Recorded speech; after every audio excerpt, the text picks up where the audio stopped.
Ichthyosaurus sat by them, half listening, but he preferred to dream about new fish dishes he would like to invent. "I've just had a nice dream," he said. "I dreamt of some small finger-shaped fish without faces. They were covered in breadcrumbs."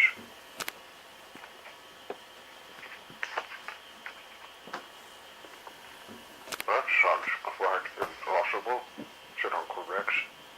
Crash!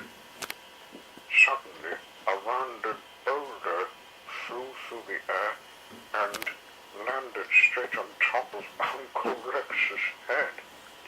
He roared angrily and jumped up. "Wow!"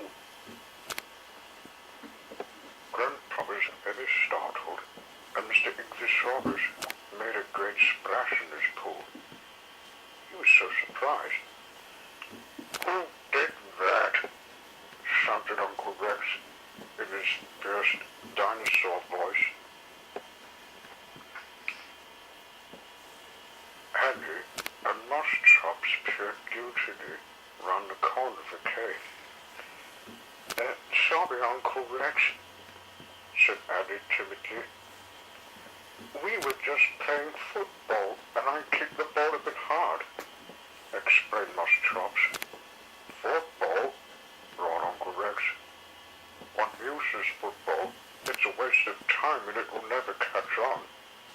It's completely useless. What good does it do for anyone, eh?" He grumpily rubbed the lump which had appeared on his head. "Football is fun," said Moschops. "We're very sorry that we hit you with our ball, but you can play with us if you like, and then you'll see how much fun it is." Meanwhile, Mrs. Carey was looking for horse tails.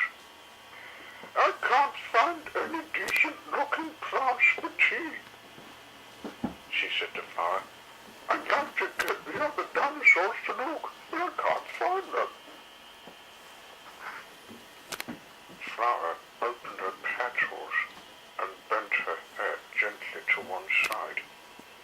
Mrs. Carey looked at where she was pointing and gasped in amazement. "I don't believe it," she cried. Grandpa Diplodocus and Uncle Rex were lumbering round on the football field, which was a piece of ground that Moschops had cleared of boulders and horse tails. Mr. Ichthyosaurus was sitting at the edge of his pool cheering. "I know that boys will be boys," said Mrs. Kirby, "but this is ridiculous. Here we are with no juicy horse tails for tea, and all they can do is play football. They should be looking for food. I suppose they think I'm going to get it for them."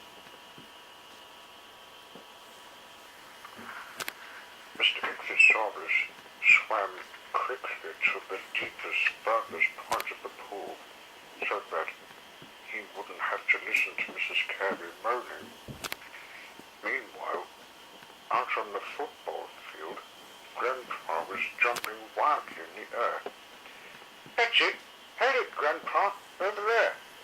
yelled Moschops excitedly. "You've got to win!" Uncle Rex kicked the ball.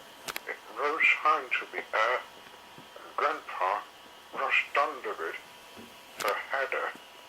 The ball thumped down on his head as he heaved himself upwards. It bounced off and flew into a nearby cave. "Go!" shouted Moschops. "Let's go, Grandpa!" Grandpa sat down, exhausted but happy, while Andy ran off to find the ball. He was quite a while, then his head appeared from behind the rocks. "Look over here," he called to the others. Partly hidden by a large boulder at the entrance to the cave was an immense patch of horsetails. "What a marvelous discovery," said Uncle Rex. "Just a fit for tea." They picked the horsetails carefully and carried them back to Mrs. Carey.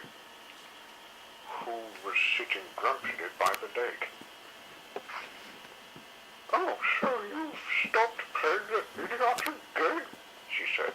"I suppose you think you're going to have some tea now. What use is football anyway?